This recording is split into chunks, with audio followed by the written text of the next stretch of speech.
Whether or not you win the game matters not. It's if you bought it.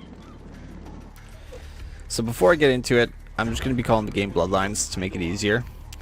Bloodlines came out in 2004 and was so popular in 2022, people are still raving about it. Sorry, it's not really true, it's kind of a lie. Originally, the game was released next to titles like Halo 2, Half-Life 2, and Metal Gear Solid 3. Bloodlines only sold 72,000 copies. There's actually a number of reasons to why the game performed poorly on release, which is what we'll be experiencing in this video, but critics praised it for its story and depth of choice. Their developer, Chang Games, would end up closing the door the following year. Bloodlines wouldn't stay dead though. It's like a newly started Kindred. The game wasn't going to die. The community of the game grew so much so that in 2022 there's an active subreddit and modding community. For this playthrough, I will be playing the vanilla game, which means I won't be using the patch that fixes most of the issues. Just so I can finish the game, I will be using console commands in the places where the game will end up breaking and I won't be able to finish it. I was hoping I would never actually need to use the console commands, but unfortunately there is an infamous part of the game that did require me to use it, and there's nothing I can do. Bloodlines takes place in the world of darkness, the world similar to our own, but vampires, demons, werewolves, and other supernatural creatures shaped its history. You play a fledgling, which is a newly sired kindred, a name the vampires gave themselves, from one of the 7 available clans. Each clan has their own traits and abilities that influence how characters in the game might interact with you or how you interact with them. What? Oh, man. And you're a goddamn Malcavian, too. Wow. You really are fucked. Malcavians are probably the most interesting race in the game, but they're the hardest to understand. They tend to have complex dialogue, as we saw. I'll be playing a Ventrue this time around. They tend to be in the leadership roles of the vampire world. There's kind of their disposition. They kind of control things, and their power is their domination. Now, there is a test you can take to find out what character you're going to be, but I don't really feel like taking it. I just want to pick a Ventrue. So this here, Sebastian LaCroix, he is of the Ventrue clan in the Prince of Los Angeles. He'll be kind of dictating our future for the next however long. Which leads to the fate of the ill-begotten progeny. I have decided that This is bullshit! if Mr. Rodriguez would let me finish, I have decided to let this kindred live. It's actually interesting to how much my character looks like the prince. I feel like a much less detailed version of him. My original plan was to actually show off the tutorial, but since I don't have the patch downloaded, it is actually a broken feature in the game. After I finished my playthrough, I went back and I downloaded the patch to play it, and I actually got to see this cutscene, which I never seen before, and it actually highlights some cool things about the characters that you never get to see otherwise. But it also makes me sad because if you're playing a vanilla game, and a lot of people only play the vanilla game, you never see this scene. And if you play enough Nosferatu, you can actually use all these cool abilities. So yeah, that's a plus. But if you don't see it, yeah, this is the Sheriff Hall game. He just stands behind the Prince Hall game, and that's the most you see. You'll end up getting dropped off in your Santa Monica apartment, so you'll want to clean it all out for all the goodies, including the money, blood, and stuff hanging around. And you'll want to read all the papers and check your email, because this is a lot of information and quests can get picked up from here, but you'll have to type it out, so there's that. I love it though, it's a great feature. So this guy here is a great opportunity to use your abilities. You can use Persuasion, or for me specifically, I can use my Domination ability, which allows me just to mind control him and send him right to the alleyway.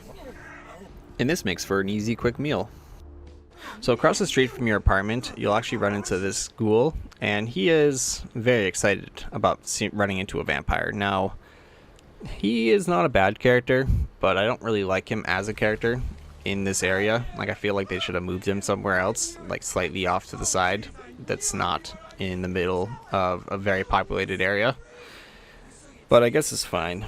He tells us about ghouls and informs us and all this stuff, but the whole idea of him standing out here telling us about this stuff and just pretty much screaming it to the world breaks the masquerade in which vampires are supposed to follow.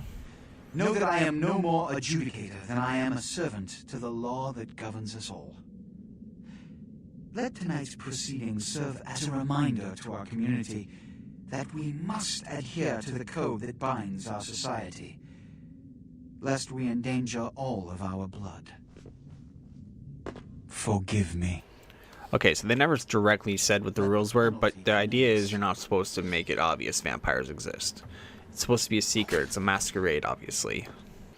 Moving on, though, we're gonna touch on Heather now. That was a bad phrasing. We're going to convert Heather here into our ghoul. She is going to give us the armor we need later in the game.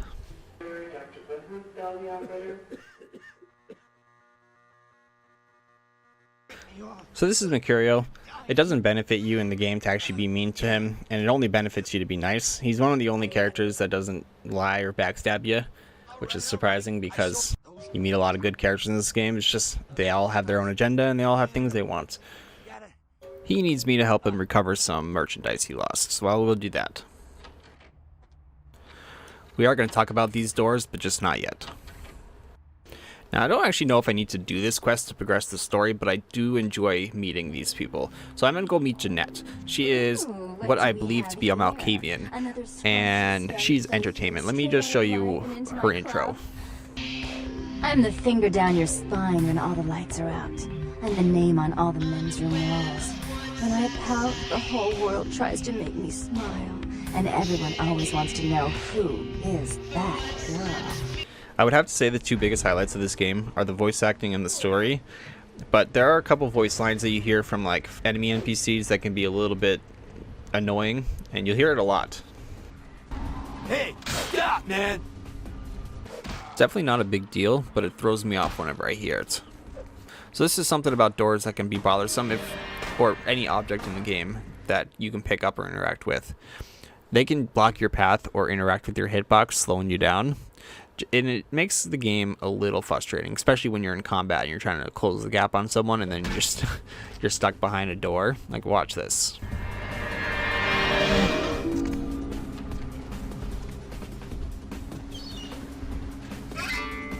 If it's your first time playing the game, I would highly suggest having a chat with this girl. It's definitely worth it to pay for the fortune. And don't worry, it's not actually $100.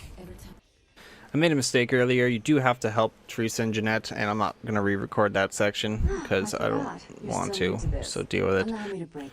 So what she has you doing is you need to go through this labyrinth of a half-burnt-down hotel to find a pendant, and the place is haunted, so you'll get random stuff thrown at you, or just, you know, spontaneously exploding in your face. But the worst thing is just remember to save regularly, because if you don't, you're going to have to redo a lot of work, and that's what happened to me. I just highly suggest to press F9 once in a while. It's the default autosave key. It's a pretty useful tool, but once you grab the pendant, you'll have to make your way back. And when you actually get back there, Teresa won't be waiting for you. It'll be Jeanette this time. And this leads you to an option. You can either give her the pendant, and this fails 2 missions, or you can hold off and give it to Teresa later on. Regardless if you give her the pendant or not, she's going to ask you if you want to help take care of some paintings in Gallery Noir. You don't have to do this mission, but I am choosing to do so this playthrough. I believe one of the best things about Bloodlines is the amount of choices you have with dealing with missions. I decided to trance this guy and lockpick the door, but if you really want to, you can just get the keys from him or just go through the side and lockpick the door. It's just a lot of replayability with the missions. All you need to do is figure out the correct order in which to destroy the paintings due to a blood barrier protecting them. And when you do that, a Blood Guardian spawns. The Blood Guardian isn't the toughest enemy to beat in the game, but it has certainly killed me in the past, but luckily enough this time I actually never died. Although my health bar is hardly visible, so you wouldn't know. So yeah, I'm returning to Teresa now, and she's going to read me a new asshole because obviously I gave Jeanette the pendant and I just destroyed her art gallery. Do you know what she did with it? She threw it into the Pacific. Make matters worse, someone's just gone and ruined my event at the gallery. Oh, that sucks. I could imagine who. Shut up! Oh, sure. I thought I Sorry. could control my sister as long as Tongue was out of the picture, but nothing's changed. Just so you are aware, Teresa will always set you up no matter what your choices are leading up to this point. After you defeat the thugs in the diner, you're going to get a call from Jeanette, and she's going to be telling you she's held up in the bathroom by her sister Teresa. Now this is an interesting scene because just watch. You stay out of this. To think anyone would risk their life for this filthy, tainted waste of blood. This will just make it easier to kill both of you. Help! Save me! There's a little bit of backstory coming up here, so essentially what you're going to find out is Teresa and their father had a relationship. And one night he came home drunk and mistook Jeanette for Teresa and did some things. Teresa came in, saw them laying in bed, got angry, went to the closet and grabbed a shotgun, and, you know... loaded it with deer shot and blew his mind out all over the silly clown wallpaper. That's a lie. Teresa suffers from a dissociative identity disorder, if you haven't figured that out at this point. As I recall. And that was probably caused by her dad sexually abusing her. And, you know, that alternate identity is Jeanette. Now, you can save either sister. I'm going to choose to save Jeanette here. But under the right circumstances with the right character, you can actually save both of them. It's just not an option for my character. This actually makes it a lot more interesting than what it led on to be. See, the painting in the bedroom made me originally think that they were separate sisters and they were just fighting. But the reality wasn't that the father had two daughters. It was that he accepted both identities as individuals. They really wanted to subvert your expectations. They expected you to think that there were two separate sisters and they were working against each other in some way. But the reality was, obviously, she was the same person. And this is way more compelling than just two sisters fighting with each other. A lot of the clips I've been using for this has actually been from a different playthrough I recorded, just so I can see how the response between the two sisters would be if I was able to have both of them survive. The thing is, though, as while I was going through this conversation, she said something that interested me, and that was the fact that she called herself a venture. When I was a child, I didn't know. A venture like mine requires class and distinction, which is something a pigtailed, face-painting harlot does not lend very well. It probably doesn't mean anything, but it does leave me to wonder if she's a Malcavian or a venture. One of the main reasons to why I don't believe she might actually be a Malcavian is because she had her two personalities before the embrace. Not only did she have her two personalities before the embrace, but she doesn't show any signs of seer or oracle abilities. I'm actually only going to discredit this next piece of information because it doesn't fit my narrative, and because it doesn't actually give a name.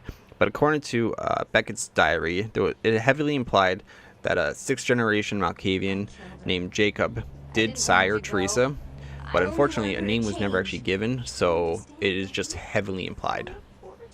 Yes, I know it does say 5th generation, but technically speaking he was a 6th generation originally. Moving on, Teresa or Jeanette, whichever one you decide to save, sends you to actually find Bertram now, which is waiting around an old gas station. Before moving on to the main story, I decided I would do some side questing, and this led me to the hospital where I would finish up a Thin Blood and Werewolf Blood quest. Now, the problem I had in here was, and this is a good time to talk about doors, was if you walk through a door when it's opening and closing or anything, you can get stuck in them, and I'm talking like entirely stuck. And I actually couldn't move, jump, crouch, open or close the door, so I unfortunately would have to use the console for this, but yeah, this is a constant problem in the game. Now, I didn't actually notice at the time when I was playing, but when I opened up the console, I noticed there was a lot of errors. Most of them were just like missing targets and whatnot, but yeah, there's a lot of errors in here. I also finished up the quest line where you have to fight the amputee fetish dude, Gimbal. Yeah, he's a funny character. Aha! An eager participant. Very good. So now it's time to meet Bertram. He's a Nosferatu, and he wants me to go to a Sabbat warehouse and blow it up, which, sure, why not? Combat in this game isn't the best, so I like to use my abilities as much as I can, and that's pretty much how I dealt with the warehouse. I used my suicide on a bunch of them, and I drank blood from the rest, just so I can continue using my suicide ability on them. When I'm running around this game feeding on enemies, I like to use my trance ability on them because it puts them in, like, well, trance. So it makes it way easier, but sometimes they're a bit more resistant. I think it's mostly due to buggy gameplay, but yeah, this guy was pretty resistant to my feed. And in fact, he's pretty good. He deserves a raise because he ended up killing me by himself, essentially. That's kind of on me, though. I messed up. The second time around was a lot easier. I even realized I can use my suicide ability on these Sabbat, which is really convenient because I don't want to have to fight them hand to hand. But I did run into a problem. This door here had some debris from when the Sabbat busted through another door. And this debris actually caused the door to jam. And when the door can't open all the way, it automatically closes. And you can't really run through the door crack that easily. Luckily enough, I was able to time it and pass it, but man, I almost panicked and had to restart my save. When you finish making your escape, you're actually going to run into Beckett. He is a 7th generation vampire that has been around for a while, and he's kind of like a historian in the game. He has a lot of information, and he's a really intriguing character. I'm hoping that he comes back for Bloodlines 2, but who's really to say? Bloodlines 2 might not even come out. For once. She's undoubtedly Malcavian. Or should I say, they are undoubtedly Malcavian. I know I'm stressing this whole Teresa being a Ventrue thing a bit, but like, I just don't see any other sign of her being a Malcavian other than the split personality. There's another thing that bothers me about this. When a Malcavian makes a ghoul, they go a little bit insane. So there's no reason why her ghoul, the guy who works at the blood bank, would be a mostly normal guy. He's a bit of an asshole, but Ventru's are assholes. We'll actually get to see how Malcavian blood affects a ghoul in an upcoming mission where we actually have to go to a Malcavian mansion. But first we need to actually go downtown. So we're hopping a taxi and we get dropped off. And there's a Sabat waiting for us and kind of clunks us in the head. This is actually where we're going to run into one of the local anarchs. His name is actually Nines. He is a badass and he has a grenade. Now this game actually doesn't have grenades and he never uses that grenade. But I love that it's there. It's actually cut content, and it's, you know, this game was released unfinished, but man, I love that it's in that fucking cutscene. But I also hate it because I want to use it so badly. When we get downtown, I actually want to go grab some armor real quick, so I visit the... Yeah, let him introduce himself. Player, what's the score? I am the proprietor and salesman of the month several years in a row.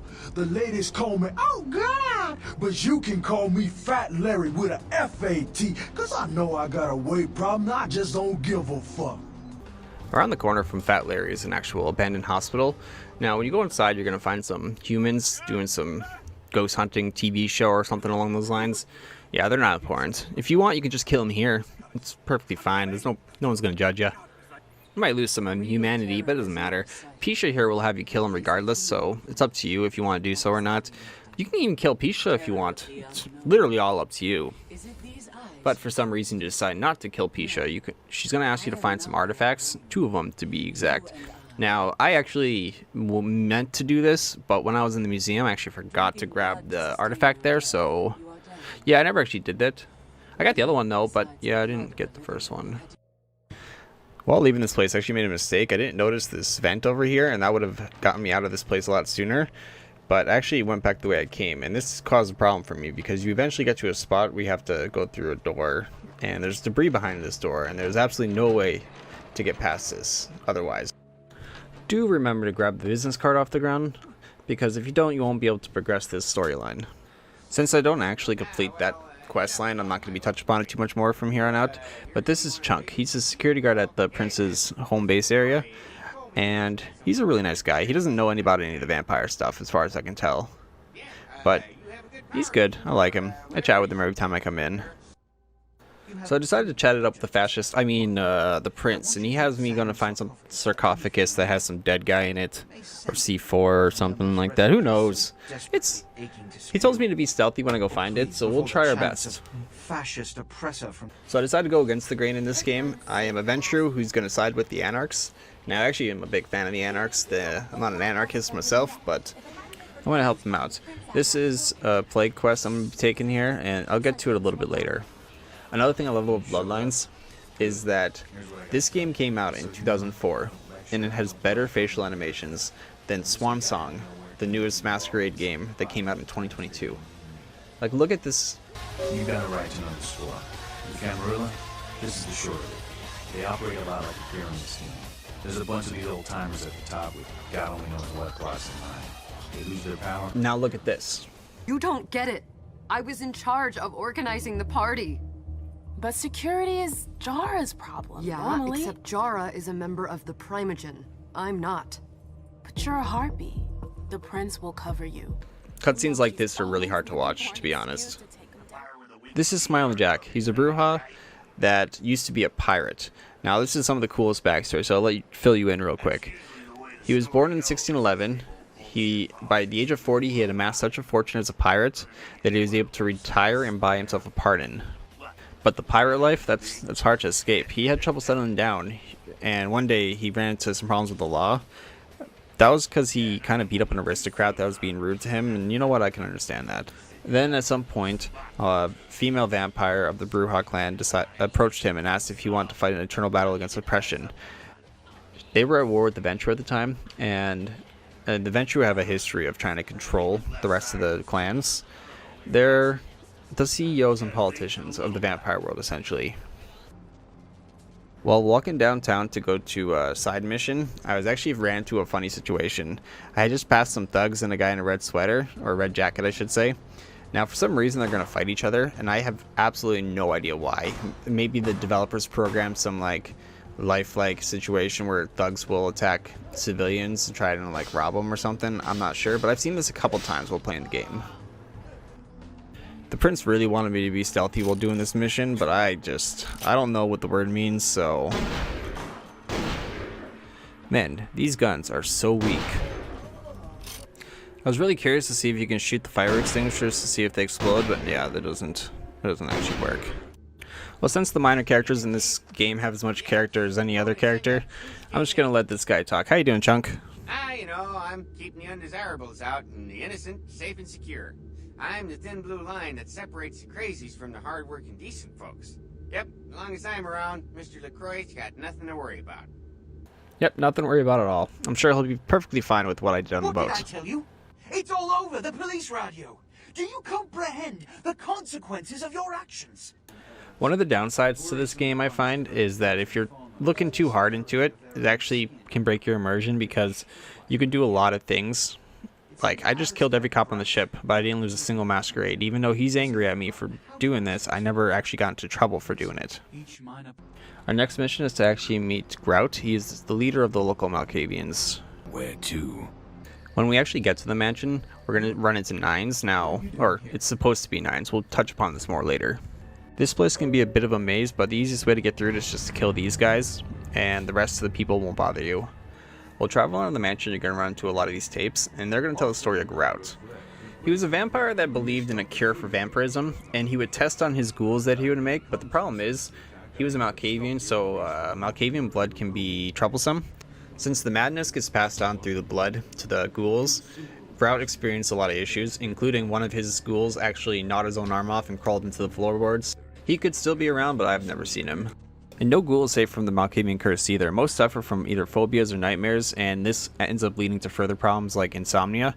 And since most Malcavians are aware they can't take care of themselves during the modern nights, they end up relying heavily on their ghouls to support them in their needs. Now, all vampire clans will make ghouls for their needs, but Malcavians will generally just convert ghouls to fill a purpose, and that's usually security, doctors, construction, essentially fill in roles in which they can't do themselves. There's actually a lot of stuff that he talks about inside of these recordings, including that he was a doctor in an insane asylum that he owned, and one of his patients was a Malcavian, and she embraced him, but the nurses, or whatever they're called, grabbed her, put her in a room in which the sunlight killed her. So he actually never got to talk to her. He was out cold because after the embrace she passed out and died and all that fun stuff, you know. Something I found interesting about Grout was that he actually never entered vampire society for a few decades. He actually didn't know what was wrong with him for a while. So he discovered ghouls all on his own and how to make ghouls without any help from any other vampire or knowledge of what he was. Kind of feel bad for a lot of the ghouls actually, because boy did he experiment on them in what seems to be pretty horrific ways. Upon reaching Grout, you're actually going to find out that someone murdered him, or you're led to believe that. Now, there's a lot of people in the community that actually don't believe that Grout died because a vampire of any significant age would have turned to complete ash and there wouldn't be no skeleton. Also, stakes don't kill vampires. They only put him in some comatose state or like paralyze him or something like that. While leaving, we actually ran into a vampire hunter named Gudfrid Bach or something along those lines. So Bach here is part of the Society of Leopold, which is a faction of the Inquisition run by the Catholic Church, and their whole job is to kill all the World of Darkness, supernatural things, so like vampires and werewolves and all that. None of that matters. We're just going to run through this. We'll deal with him later in the game. We're on our way back to the Prince, and just so you know, I do know his name. It's Sebastian LaCroix. I just call him the Prince. I like it more than Sebastian LaCroix, even though Sebastian LaCroix is a great name. So you tell him everything that happened in the mansion about like Bach showing up and Grout being killed or supposedly killed. And unfortunately, you do have to tell him that you saw Nines there, no matter what. And this leads the Prince to assume that he might have to call a blood hunt against him, which essentially just means that all the vampires in the area will be out to kill him.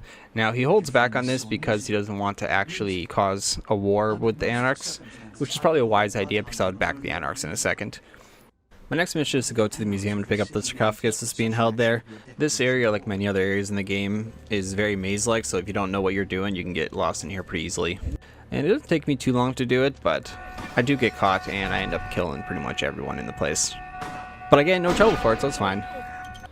Unfortunately, the sarcophagus isn't actually being held here, and it was taken by someone who we don't know yet. Luckily enough, we get to chat with Beckett, and he's going to fill us in on what he believes to be inside the sarcophagus and why everyone cares so much about it. Now, he believes it's a Mesopotamian king, And the vampires believe that it's one of the third generation vampires, one of the extremely powerful ones from the originals. We won't actually find out about any of that until much later in the game, so we're actually heading off back to meet the prince and get our next mission, which is pretty sure it's being sent to Hollywood. Hollywood's Baron is an anarch named Isaac. Hollywood is such a creative area, and I really feel like they went really hard in like the weirdness in this place. So there's one mission where you're tasked by a vampire stripper to go kill a vampire hunter who works at a peep show. Now I understand this game is old, so the character models just like, they're not incredibly realistic, but I feel like it is enough to get in trouble with YouTube, and I know no one really watches my videos or cares about them, so like it doesn't matter that much, but I still don't want to show it.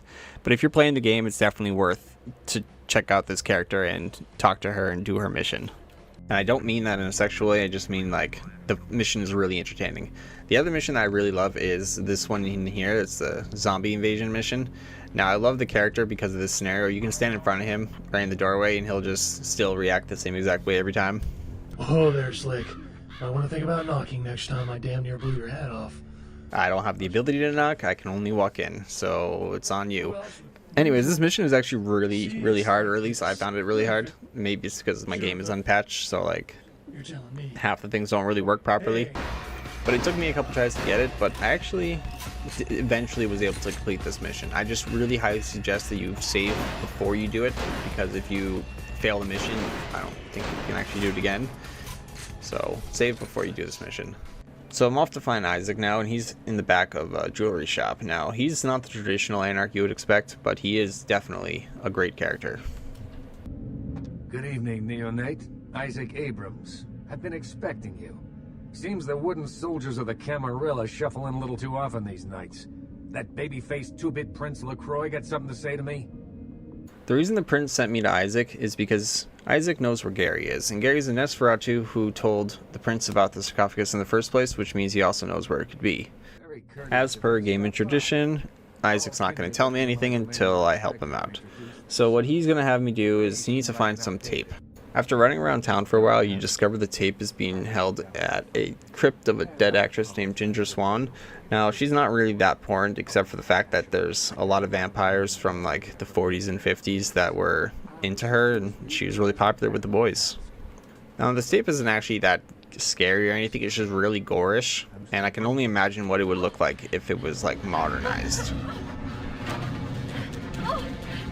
You know, as old as this game is and how like broken it's been, there's just something that always draws me back in, and that's the voice acting. It is consistently good when you actually chat with the characters. The random enemies suck, but like the main characters are great. Came up through the sewers, he did. Just around the corner there. Don't want to go back to the bad place, friend. Don't let the monster come back and take me there. Now, before we get back to the actual Pestilence quest, I want to talk about my character for a second. At this point, I had no idea what I was doing. I was just kind of putting points into things to see what stuck. Now, I understand how I'm going to do things next time around, but for this playthrough, I was just kind of throwing dirt at the wall to see what stuck. Wait, what's the saying? That wasn't the saying. You know what, doesn't matter. We're just going to get back to this Pestilence quest now, because it's going to be way more interesting than whatever I'm talking about. When I entered the sewer to continue on with this Pestilence quest, I found this like massive open area that's obviously a boss fight area, but when I was expecting some like massive boss fight, like some like big monster or something, because of how much space there is, or like I don't know what I was expecting. But then this is just this little guy here, and you know, he's not a bad character, it's just not what I was expecting. There's meat galore in my kingdom. Something you'll want to be careful of when you play this game is your blood. Now, I haven't felt the need to talk about it up to this point, but if it gets too low, you'll go into a frenzy, and this can be a problem if you're up in the overworld, but for me, this is the first time it's happened in this playthrough, and it was in the sewer, so I wasn't really worried about it. It's not a big deal in this case. When you finish killing the guy, you'll find a pamphlet on the ground which allows you to enter their hideout, and it's just kind of full of plagued people and sick people, which are zombies essentially. You can drink from them, which is great, but it's kind of weird to me because my guy can't drink from homeless people or rats, but sick people are no problem. Upon reaching the end, you run into the bishop, and he is just another great voice. His words are hard. We'll just listen to him talk. Do you seek the truth? You come to the right place, brother. We got more truth here than we can handle. One of the most difficult things I've had to deal with in this game is just like my health bar. When it disappears during boss fights, it just turns the game up to like hardcore mode. Like, hey, you don't know how much health you have. You're gonna die any moment now. Who knows? We know, but we aren't gonna tell you. It's always such a bother that sometimes an enemy can be so hard and just mess you up so many times, and then you just put him in a corner and he becomes like the easiest thing ever. With the bishop dead, that leads to the end of the Brotherhood of the Ninth Circle in Los Angeles and the end of the play quest line. Now, I really enjoyed this one just because it brought you so many different places, and you got to see a cult and fight some zombies and kill some cult leaders. So that's a good time, I would have to say. But now we're actually have to go back to the main mission, and that leads us to Cyber Cafe, where it has one of the biggest jump scares that I've had to deal with in a video game in a while. Like, I don't jump scare very often, but like this one here got me just because it was so loud, and the sound that it made just, I guess it's not really a huge jump scare, and it's worse when you're actually playing the game.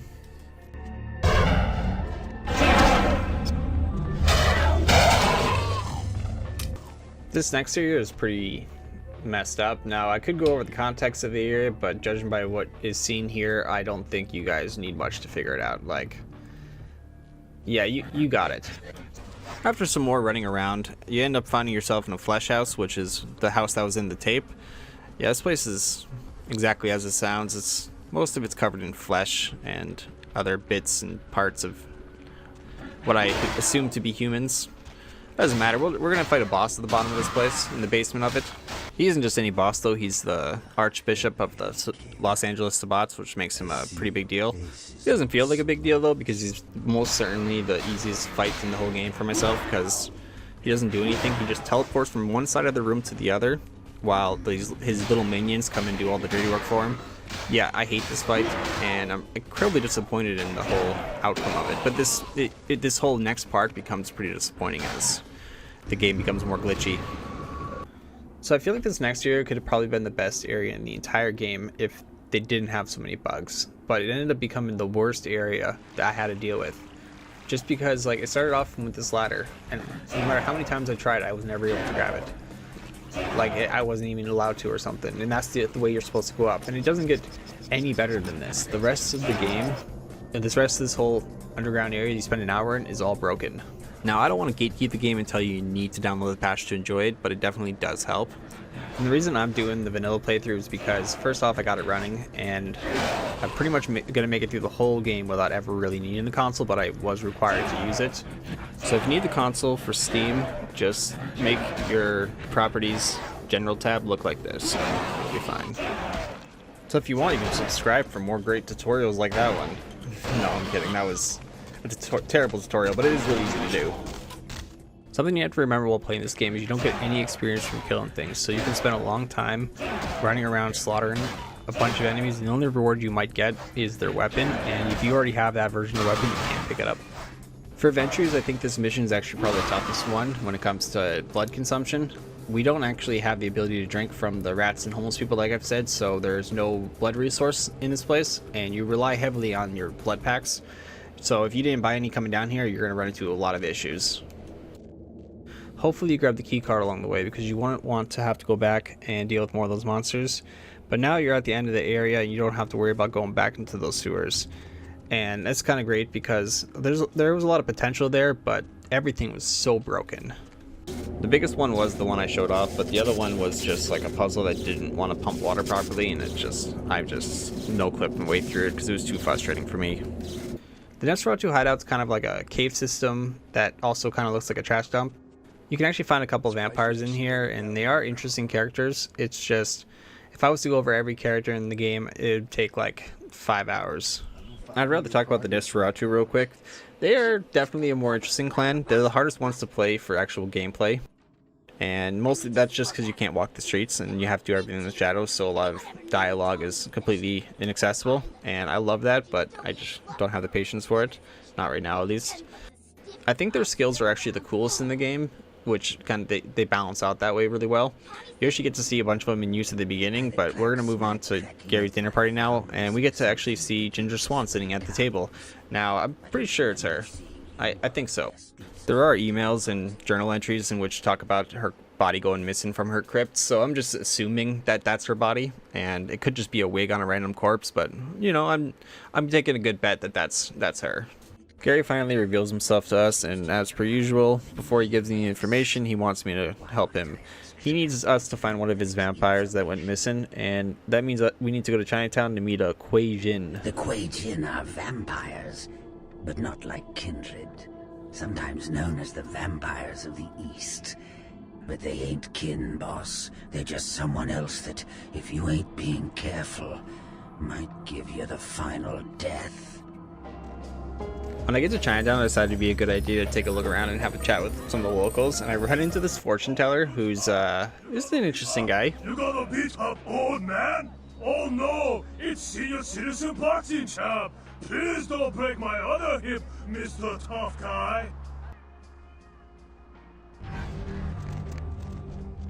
Anyways, I found a key on him, but I don't know where this key goes. I ended up looking on the wiki to find out if it had a location, and it discovered that it actually belongs to a quest, but I can't seem to start it. I'm not really sure how, so we're just gonna move on and forget about it. Another shot. What happened to it? So it's time to convene with the Kuei Jin lady, and she's nice, but like I don't trust her. Just so you know, like you'll see why. She claims to not know where the Nosferatu is, so we have to go to this Red Dragon Palace place to talk to the guy who runs Chinatown. And his daughter just got kidnapped, so we have to help him before he helps us, as per the game loop. At this point in time, my entire game strategy has shifted from the trance and feed and suicide stuff to using possession on everyone and just letting them do all the work for me because I can't be bothered. That actually made this place really easy because everyone here is human, and by the time I found the daughter, she just loved that I came to help her so much. You son of a bitch! I shouldn't have said earlier that he runs Chinatown because it's not true. Ming runs Chinatown, the lady from before. This is just a business owner who brought the community together to get rid of a local gang. But the local gang's coming back now, and they're the ones who kidnapped the daughter. He doesn't actually know anything about where the Nosferatu is that I'm looking for, so I have to go to an informant in which might be able to tell me, and he tells me that I have to go to a nightclub called Gaze. Now, while leaving, he gets attacked by a gang, and this is the first time I've actually been able to save his life, because every other time he gets killed because he just stands in the window and they just shoot him. Gaze is actually an interesting club because I get greeted by my favorite line. This nightclub is actually a really difficult area I found because every one of these guards has like an end game gun, and the guns are not super strong, but there's so many of them shooting at you that it can be a little bit difficult. What I find funny is that this NPC here has more blood in him than any other NPC I've drank from in the entire game, like before and after this. It's just hilarious. I can fill my entire bar up probably from nothing with just this guy alone.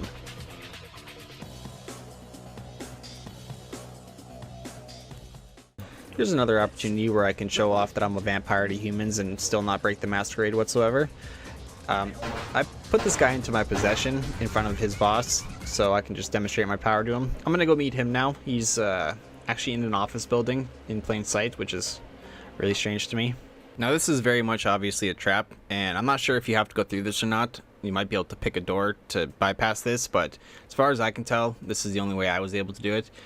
And yeah, you just have to go through a series of tests. So the first test is pretty straightforward. They're going to hit you with some carbon monoxide and some UV light, neither of which does any damage to you, so you don't have to worry about it. The next test is you have to jump over some lasers. Now I don't really know what happens when you fail this, because I found it to be pretty easy to get through. But yeah, that's it. The next one is a room full of saw blades. Now this area can be a struggle the first time you go through it if you're not sure what you're doing, so you have to come to the back here and break out these metal bars so you can destroy the power box. Easier to do it with a weapon than the way I'm doing it. So the next one is pretty silly. They actually tried to use a crucifix against me, which obviously just kind of resulted in this guy dying. Now their next idea was probably a little bit better than the previous one, but I kind of just put this guy in my possession and they did a lot of my dirty work for me. So a lot of tests really just consist of you destroying the objects in the room. And this includes the next room where you have to shoot a gas tank, or I think you have to shoot a gas tank. That's the only way I've ever done it. Maybe you can get into the next room where I'm sure tests are done or something, but yeah, once you shoot the gas tank, windows break, and then you can just deal with them from here. I figured the most insulting thing I could do to someone other than making him my ghoul was to just put him under my possession, which felt pretty good. So I finally found the Nosferatu guy, and he wants us to clear out the information about the vampires because he did a bunch of studies on us, so he just has to make sure that we're good. Something that bugs me about this guy is he doesn't actually like me drinking blood during combat. He'll always do this. Every time. It's so annoying. I just want to drink blood. Are you interested in saving money on long-distance calls? That's just Gary flexing his acting ability. Gary tells us that the sarcophagus is being held at a place called Giovanni's Mansion. Now, I didn't actually ask for the information about the Giovanni family when I was playing, but I should have. So I'm just gonna, I looked up the wiki to find out what it said. Now, they are a very weird family. They're a clan of death, essentially, so necromancers. There's actually a lot of lore behind the Giovanni family, but none of it's relevant for the actual story. So pretty much all we have to do is get in and get to their basement. So, whoops, I grabbed the wrong invitation. Yeah, make sure you grab the right invitation if you're going to do it the way I'm doing it, which is just dominating these guys and getting the invitation from them. Yeah, make sure you grab the gender appropriate one, although the security guard's a little rude for just assuming my gender here, but you know, give it a pass due to the year. Now this was one of those levels in which it really felt unfinished. Now there's a lot of these rooms that just don't have anything interesting in them, many of which are just entirely empty altogether, so there's no point to check out some of these side doors here, but I ended up going through every single one of them. Over my life, I've only done Giovanni's Mansion 3 times, and all 3 times I've done the mansion, I've done them the exact same way. Now since I was so curious, I went back to look around the mansion on my own, and I no-clipped into some of the doors I've never been able to access, and I found like this guy here just sacked over and over again for some reason. Now, I didn't know who this guy was when I was playing it, but reading back, this is Bruno Giovanni, and he is one of the kindreds of the Giovanni family. You can fight him and kill him, but I don't know how to do that. To me, this mansion has always been most easily tackled by just using these side passages. Like, it's so much quicker than having a dialogue option and having to deal with any of that stuff, or even trying to lockpick the doors. This is just so much faster. Once you get past this medical examiner room, or whatever it's called, you're going to find yourself in a crypt, and this is where the sarcophagus is being held. Now, there's not too much to see. You'll find one set of coffins in one of these little nooks, and an item on the ground, but if you're not looking, you won't actually see it. And this gets no better as you continue. It's empty hallways with almost no decor on them, so you can get lost in here if you get turned around a bit. Upon reaching the end, you'll run into the Chang Brothers, and they work for the Kuei Jin, and their leader is Ming, the one we met earlier, and they're going to tell us that the prince and her have an agreement about the sarcophagus. Now, he didn't tell us this, but the prince being conniving is really not that surprising. I mean, that's like kind of a Ventrue thing. From here on out, I don't think there's an actual bad boss fight. I'm pretty sure all of them are pretty engaging, and all of them have their unique abilities that make them interesting. At this point in time, my whole health bar doesn't even exist. Like, it does pop in and out of existence throughout the game, but like, I don't acknowledge it anymore because I don't actually know what's happening. I just drink blood whenever I feel like I might be low on health. I don't know when I am, but I get saved anyway, so it doesn't matter. After you give the Chang Brothers their final death, you're gonna be sent straight back to the prince. Upon returning, you're gonna confront the prince about his association with the Kuei Jin, and which he will completely deny the whole thing. Now, there's nothing we could do about this, so we pretty much just have to move on for now, but we will keep this in the back of our head when making future decisions. Unfortunately, the prince's hopes to open the sarcophagus is completely thwarted for now because of the fact that it needs a key to open, and this requires us to find the Dr. Ingvar Hansen. His name is Dr. Ingvar Johansen, a professor of archaeology from Norway. Yeah, I'm pretty bad with names, so we're just going to move on. This is the part of the story in which I was expecting to go back to Heather to grab my body armor that I was waiting for all game. Now, that is usually triggered after you defeat the Italian dinner quest, and that's the quest where you obtain the sarcophagus and beat the Chang Brothers. Now, for some reason, she doesn't have it for me, so I have to wait until I complete the next main story mission. The biggest problem is this next story mission requires you to attack the Society of Bulls hideout, and these guys are all trained hunters, and the AI actually reflects it. These guys will shoot you as soon as you step out, and it's incredibly difficult. But it's really fun. I love this mission so much. I do have to be careful though when I'm doing these missions because of the fact that I have been going into a frenzy a bit too often, and I almost got a little bit carried away here because if these guys had stronger weapons, I probably could have died. While exploring the church, you'll actually come across this journal that contains a lot of information about the vampires and a lot of the stuff that I've done in the game, from like who LaCroix is and up to like what I did at Giovanni's mansion. Now, none of this isn't really relevant, but it does tell me that they've been watching pretty much all the vampire activity, and they're always kind of watching. After fighting your way through this whole church, you're going to eventually find where Bach is waiting for you, and you'll be greeted by one of the few cutscenes this game has.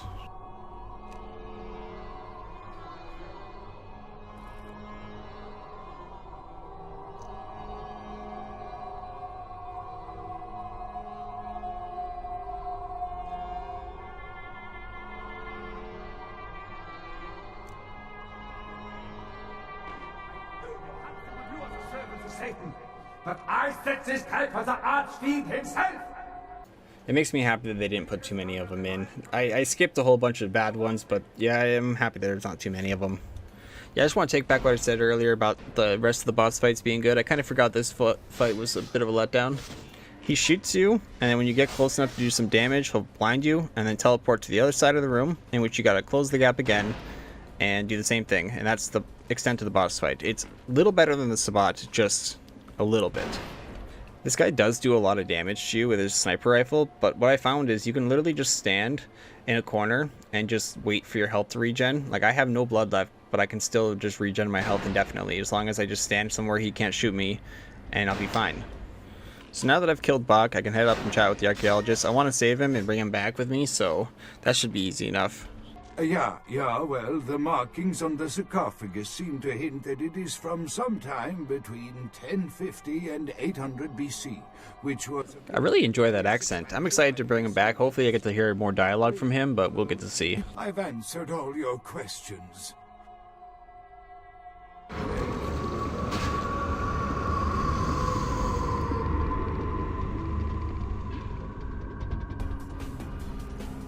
Fuck, man. There's no way I'm doing this whole mission again. Absolutely no way in hell. Well, moving on, we're going to go pick up our armor now. And in case you're wondering why she looks different, it's because you can change her into a couple different outfits. Now, I only do this just to see, but yeah, you can change them up. Now that we got the body armor, we head back to the tower to check out the prince, and it was attacked by some Sabbats while we were gone. And unfortunately, Chunk is nowhere to be seen, so we don't know what happened to him. I would hate to lose one of the few good cops there are. Oof, poor Chunk. I sure hope he's okay. Prince, on the other hand, I can give two shits about that guy. With whom do they think they're dealing? Attack me in my own building! Oh, yay. They're desperate. They've shown their weakness. A last-ditch attempt to steal the prize. Try not to trip on that ego there. He's going to go off about some stuff, but he's also going to tell us some kind of important information that we can't do anything with in this game, but it might be useful in future games, and that's diablerie. The Sabbat's infamy is in no small part due to their practice of diablerie, that is, drinking the blood of other kindred, especially older ones, until they are dead. Diablerists gain the power of those they've fed upon. In the Camarilla, this is an act punishable by death. Now, my information on Bloodlines 2 is extremely limited due to the fact the game is in limbo, so we have to wait to find out what's going to be in the final product. But originally, the game was supposed to be centered around your protagonist being a thin blood, and therefore you have to diablerize other vampires to become a full vampire. Now, this would be a great leveling up system in my opinion. Rather than just leveling up by killing things, you level up by absorbing power, and it's way more immersive than any other method they could have come up with. Now, I'm not saying that that's what they're going to do, because I have no information on that, but I would like this to be the system because it makes so much sense. My next mission is to attack the Sabbat's hideout. Now, this is a weird one to me because it just... I never understood why they keep sending a brand new fledgling into all these super deadly situations where even like a much more powerful vampire would struggle.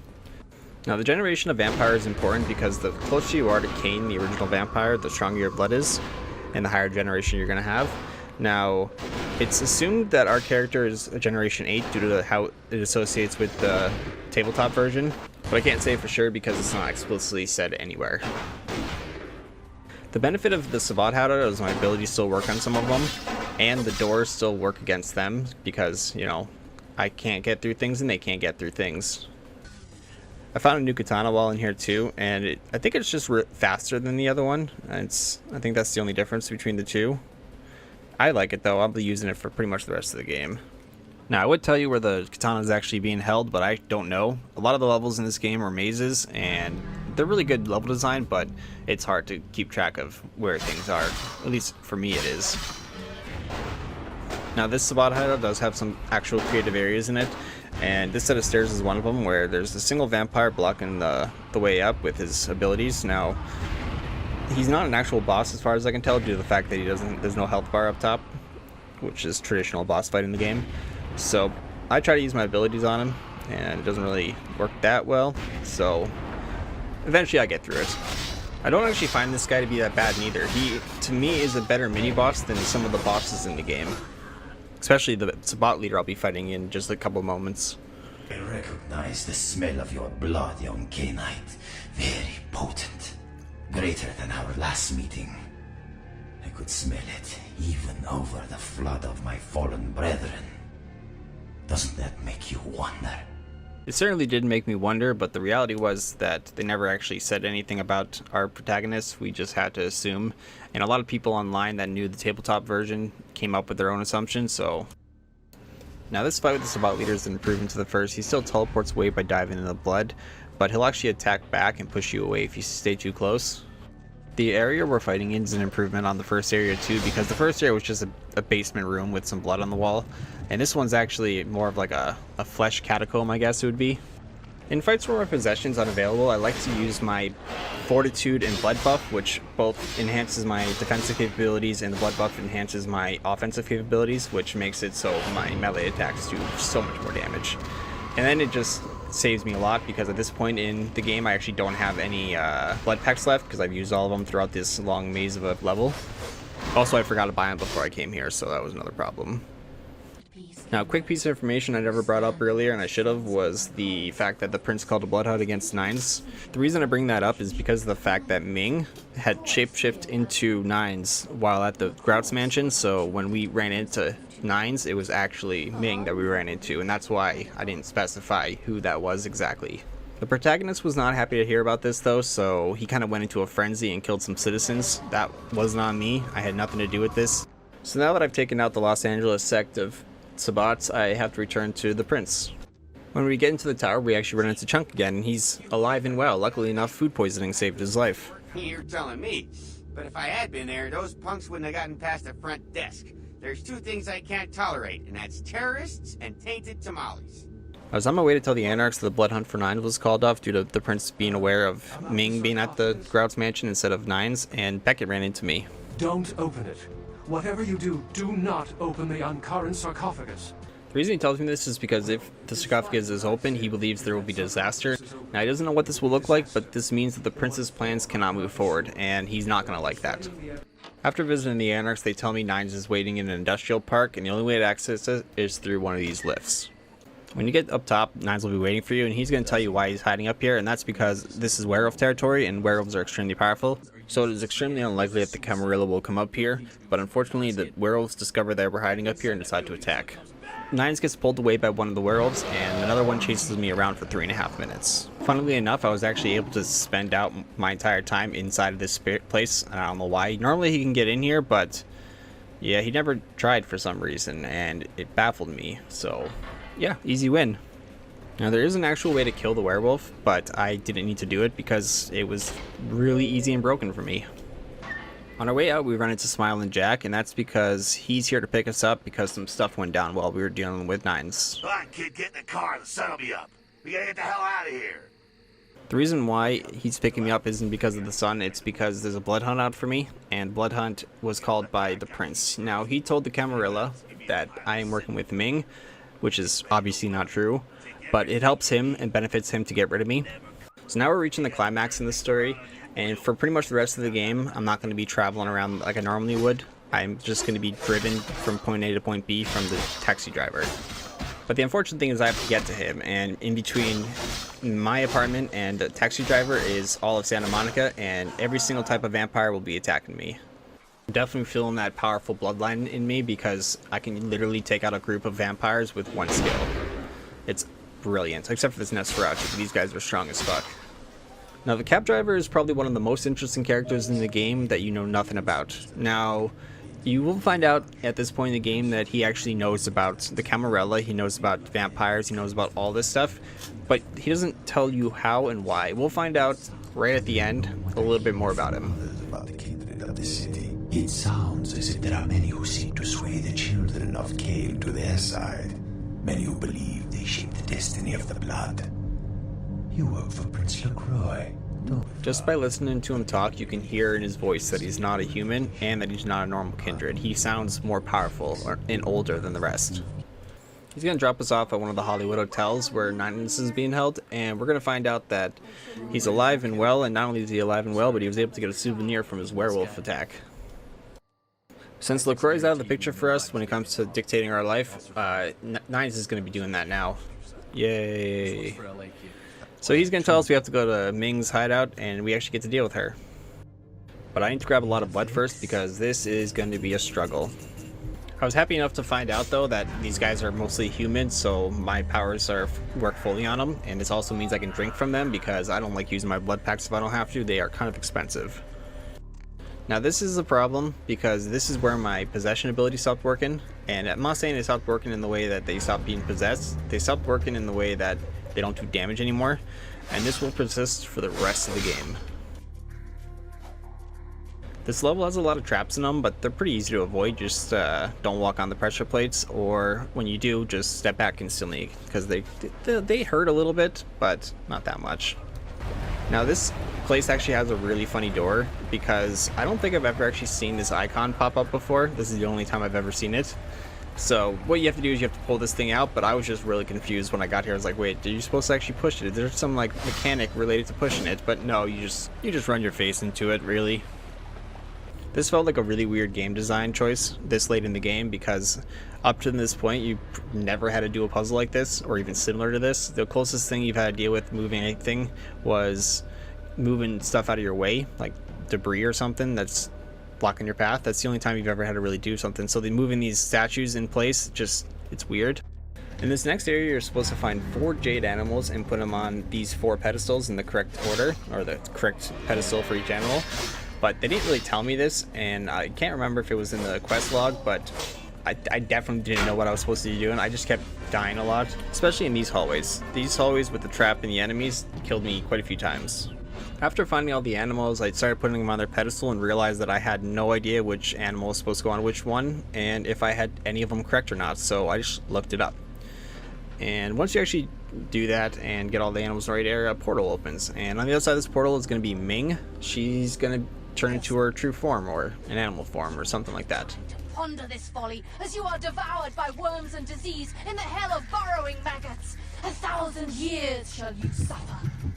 Now Ming is actually one of the hardest enemies in the game, I would say, because not only are you fighting her, but you also have to fight her clones.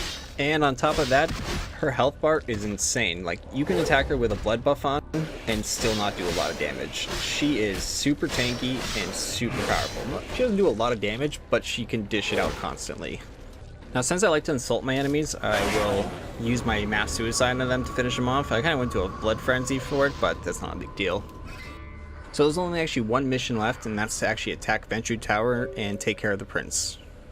Now it brings me deep sorrow that I have to do this to our boy Chunk, but I can't kill him. I refuse to kill him, so I'm going to use my dominate ability and make him run away, because I would hate to have to do this. And in case you're wondering, my possession ability is still broken. I'm not as happy with the last level as I could have been, because I felt like the cops and SWAT people being here is a little bit weak. Like, I can kill these cops and SWAT people with my normal abilities, and they're all susceptible to it. Now, there's going to be vampires later on, but they should have really stacked this place with vampires. I don't understand what they were trying to do here, but this is a cop that's being dominated by the prince, who's strapped with explosives. But I don't really know if he's actually dangerous, because not only does his guns do almost no damage to me, but like, what's the point of this? I don't get it. Like, is he supposed to explode? Because I've never seen him explode before. Like, I really tried to get him to explode. I let him live for a long time. Now, I picked up the explosives, and you could place them in this elevator here, but I never did that. I'm not really sure what the deal with that is. I personally just went up the elevator and took care of the enemies on my way up. Eventually, on your way up the tower, you'll find run into some vampires that look strangely familiar, but you really can't put your finger on how that is. Even though these Ventures look exactly like my character, I do like how they put Ventures up here because it makes sense that the closest vampires to the prince would be other Ventures because he would have sired his own vampires. Now we're pulling up on the final boss, and I know I said we aren't going to see much of the sheriff, but that was because I didn't want to tell you guys he was the final boss. And yeah, this is it. There's actually two parts to him. His first stage is where he teleports around behind you and this kind of style. It's a really good boss fight. I love this first part. The second part of him, I did not like. So he takes you outside, and now you're in a courtyard on top of the Venture Tower, and this is where the battle is going to take place. Now, the reason I don't like this fight is because, for one, I have no ability to use my melee on this guy at all. So my whole melee build, completely useless. Secondly, I can literally just do this whole fight in a cycle, so this is how I did. There's going to be two guards that spawn continuously in the same exact spot over and over again. I use them to get my blood up, and then when he comes in for his fly around, because he always comes in for fly around, I use my suicide ability on him, and it doesn't do a lot of damage, but it does enough where it makes it viable, and it only took me about 10 minutes to kill him. So it's an overall good fight if you include the first part, but the second part feels a bit lame. Now there's only one thing left to do, and that is to confront the prince. So like many choice making games, a lot of your choices don't actually matter towards the end of the game. They only matter around the various point in the game you're at. And it's the same with this one. When you're in conversation with the prince, you're going to dictate the ending you're going to get. But the prince, he's a narcissist. He thinks that he provided everything for you, even though it's the other way around. You are the one who provided everything for him. You took care of the Sabbats, you took care of the vampire hunters, you took care of the sarcophagus, you brought it to him, you found the key, you found the information on it, you did everything. And he's the one who thinks that he provided it for you. Now there's only one thing left to tell him. Fuck you.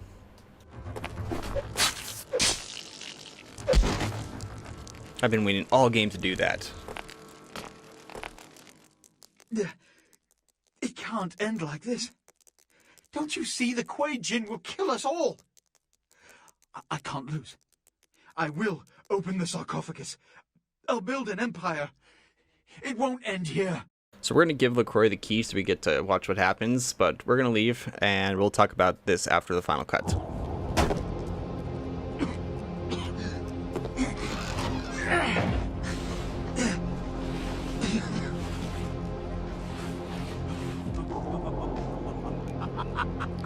You fool! You had it in your grasp! You had Los Angeles, and you threw it all away! That's why you're not a leader, why you'll never be anything but an errand boy! I'll build a new world order. Tell your anarchs, their days are numbered.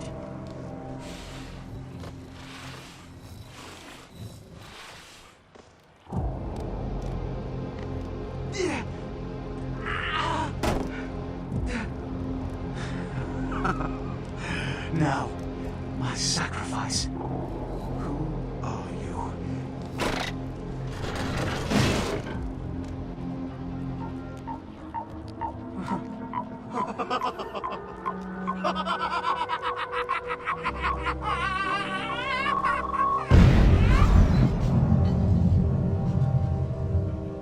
Now ain't that a beautiful thing? Hey, Messerot, buddy, I'm talking to you.